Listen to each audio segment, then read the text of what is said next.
할렐루야. 오늘도 좋은 날입니다. 하나님께서 여러분의 심령에 놀라운 은혜를 베풀어 주시기를 예수님 이름으로 축복합니다. 오늘은 성경적인 헌금생활 이런 말씀으로 은혜를 나누고자 합니다. 하나님 말씀 잠언서 3장 9절입니다. 내 재물과 소산물에 처음 익은 열매로 여호와를 공경하라. 아멘. 우리가 하나님 앞에 물질을 드리는 삶은 그리스도인의 가장 구체적인 헌신의 표시입니다. 하나님은 우리에게 성경을 통해서 올바른 헌금 생활을 하라고 명령하셨을 뿐 아니라 그것이 왜 중요한지 그리고 드리는 자에게 약속한 축복이 무엇인지를 알려주고 있습니다. 또 문제가 가장 예민하고 또 중요한 그러한 부분입니다. 하나님께 구체적인 헌신의 한 방법이 바로 우리 헌금 생활이기 때문에 하나님은 우리의 헌금 생활에 관심이 있으십니다. 주머니가 회개해야 진정한 회개이다. 그런 말이 있습니다. 하나님의 것이라고 인정을 하는 것이 우리의 물질관이 되어야 됩니다. 미국 달러에는 인갓 웨이 빌리브라고 기록되어 있습니다. 즉 우리는 하나님을 믿는다, 신뢰한다. 그러한 의미로 달러에 그런 돈이 새겨져 있다고 합니다. 돈을 신뢰하는 것이 아니라 하나님을 믿고 하나님을 신뢰한다는 그러한 것이죠.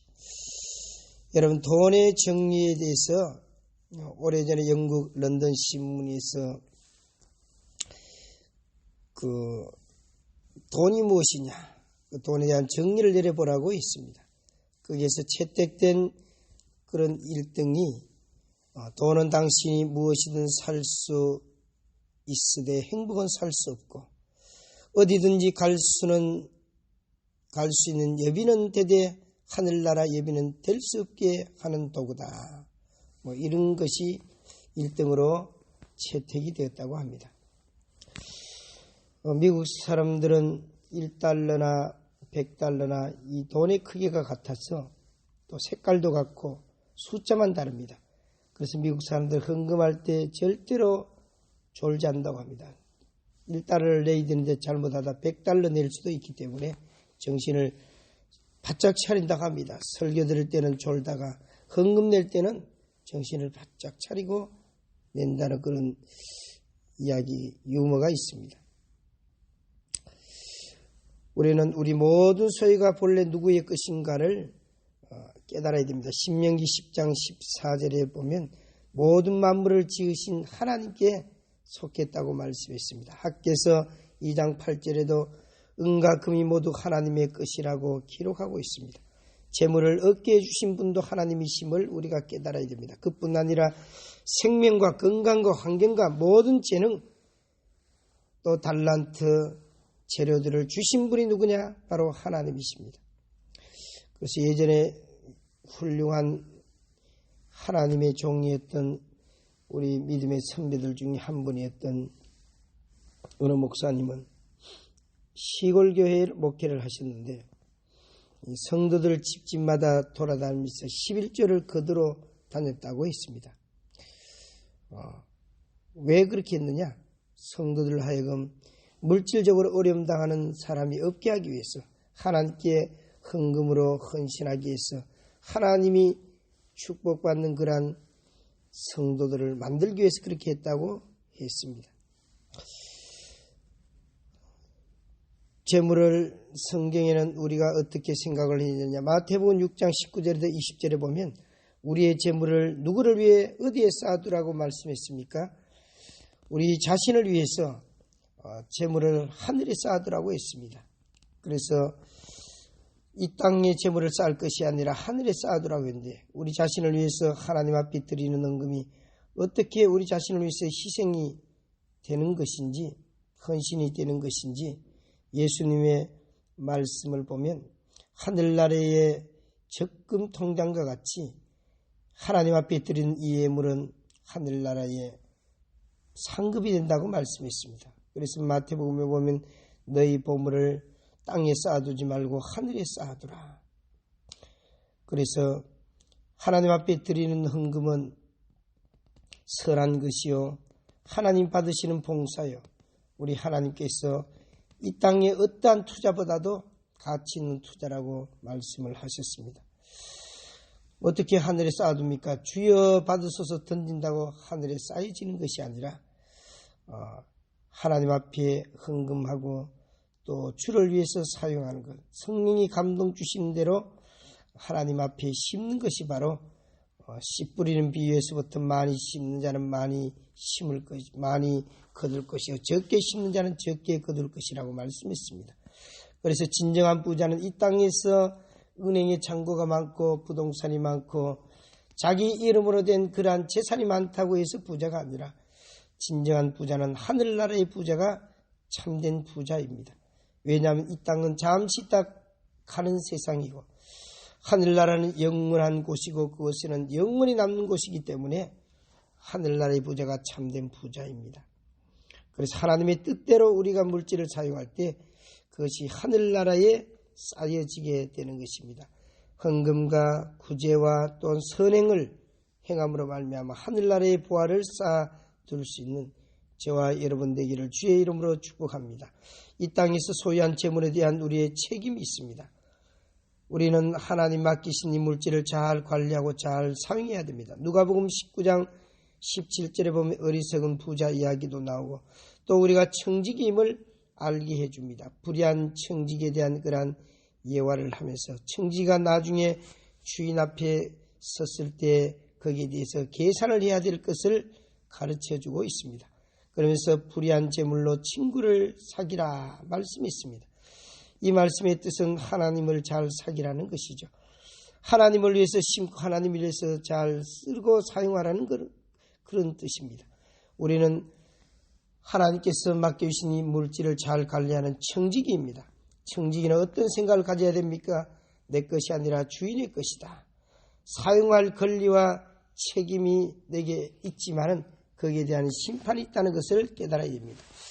몇 년 전에 우리 교회에 간증 집회를 오셨던 김순애 장로님이라는 여자 장로님이 계십니다. 감리교 장로님이신데 이분은 평범한 아주머니로 있다가 전도하는 일 때문에 열심히 전도하다가 하나님께서 건축일을 하게 해주셔서 건축회사 회장이 되셔서 평균 한 달에 11조만 1,000만 원 이상 드리는 그런 사업가가 되었습니다. 하나님 앞에 물질로 선교하고 물질로 전도하고 구제하고 주의 종들을 돕고 교회를 돕고 헌금하고 그 일을 위해서 하나님 물질의 축복을 달라고 기도했고 그리고 하나님 앞에 지혜를 받아서 평범한 아주머니로 있다가 무슨 건축학과를 나온 것도 아니었지만은 이 건축업계에 뛰어들어서 알차게 기업을 잘 지금도 운영을 하고 있습니다. 저를 만나서 식사할 때는 언제나 푸짐하게 식사 대접을 하지만 혼자서 식사를 할 때는 8,000원 이상 넘어가는 식사는 잘 하지 않습니다.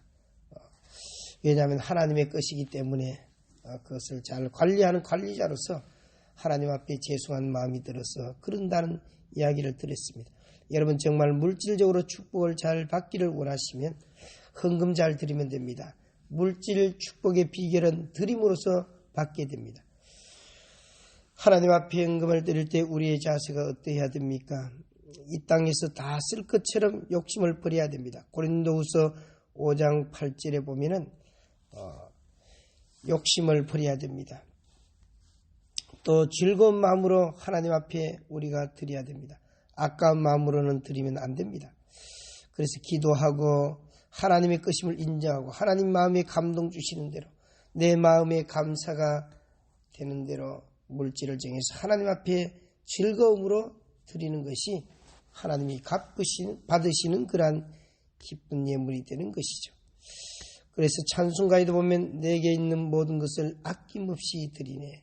내게 있는 모든 것을 즐겁게 드리네. 그런데 정말 그런 마음으로 하나님 앞에 드리면 하나님이 받으시는 기쁜 예물이 되는 줄로 믿습니다. 그리고 미리 헌금을 준비해서 나누어서 그렇게 드려야 됩니다. 즉흥적으로 드리는 그런 경우가 많이 있는데, 하나님 앞에 예물을 드릴 때는 마음에 정한 대로 미리 준비해서 하나님 앞에 예물을 드려야 됩니다. 정말 축복받는 비결은 어디 있느냐? 여러분, 물질의 축복의 비결은 헌금 생활에 있습니다. 여러분 주변에서도 가만히 살펴보십시오. 저는 예수님 믿고 많은 믿는 사람들과 교제를 하고 또한 그들의 삶을 보면서 느낀 것이 있습니다. 어떤 분은 부유하고 풍족한 삶을 삽니다. 보면 틀림없이 하나님 앞에 물질 생활을 잘 하는 것을 봅니다. 헌금 생활을 잘 하는 것을 봅니다. 성경에서 말씀하시는 헌금의 5대 원리가 있습니다. 주는 것이 받는 것보다 복되도다 말씀했습니다. 선교하고 구제하고 교회의 부흥을 위해서 베풀고 그렇게 하는 자가 바로 부자입니다. 주는 자입니다. 잠언서 3장 8절에서 9절에 보면 재물과 소산물에 처음 일은 열매로 여호와를 공경하라. 저는 사역지 가는 데마다 우리 교회에 와서도 그렇게 했지만 첫 사례금을 하나님 앞에 첫 예물로 드렸습니다. 또 첫 월급 하나님 앞에 직장 다닐 때 월급을 타면 첫 월급을 하나님께 드렸습니다. 그리고 수입 10의 1조 첫 것을 하나님 앞에 드렸습니다. 물론 부지 중에 잊어버리고 했을 때도 간혹 있었지만 11조 생활을 함으로 말미암아 하나님께서 지금까지 인도해 주셨고 이끌어 주셨던 것을 경험합니다. 고린도후서 9장 6절에 적게 심는 자는 적게 거두고 많이 심는 자는 많이 거두고 심은 대로 거두는 원리가 바로 성경의 원리입니다. 고린도후서 9장 7절에 인색함이나 억지로 하지 말고 즐겨내며 마음에 정한 대로 할 것이고 누가복음 6장 38절 드리는 자에게 누르고 흔들어 넘치도록 해 주셨다고 했습니다. 하나님 앞에 우리가 드려야 될 최소한의 헌금은 무엇입니까?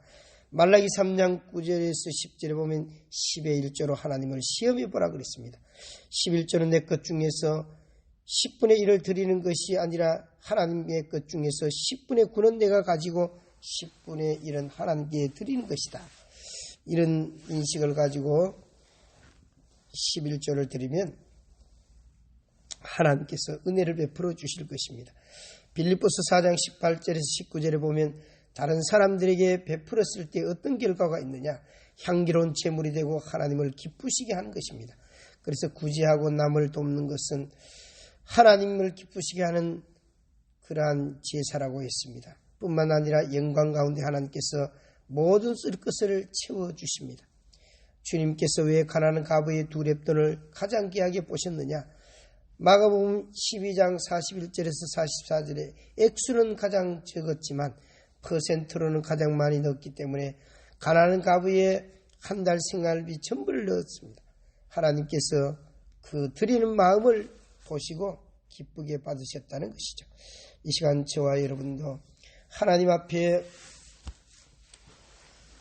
헌금 생활이 어떠했는지 돌이켜보시고 혹시라도 11조를 하지 않는 분이 있으면 여러분 미혹되지 마시고 하나님 앞에 철저히 11조 생활하시기를 예수님 이름으로 축복합니다. 그렇게 할 때 하나님께서 물질에 대한 축복을 약속하셨고 범사에 또한 모든 일에 하나님이 보호하시고 지켜주시고 인도하심을 약속하셨습니다. 어떤 분들은 물질에 걸려서 신앙생활에 넘어지는 경우가 많이 있습니다. 여러분 물질의 주인이 하나님이심을 철저하게 깨달으시고 물질을 다스리고 지배하는 그러한 믿음의 용장들이 되시기를 예수님 이름으로 축복합니다.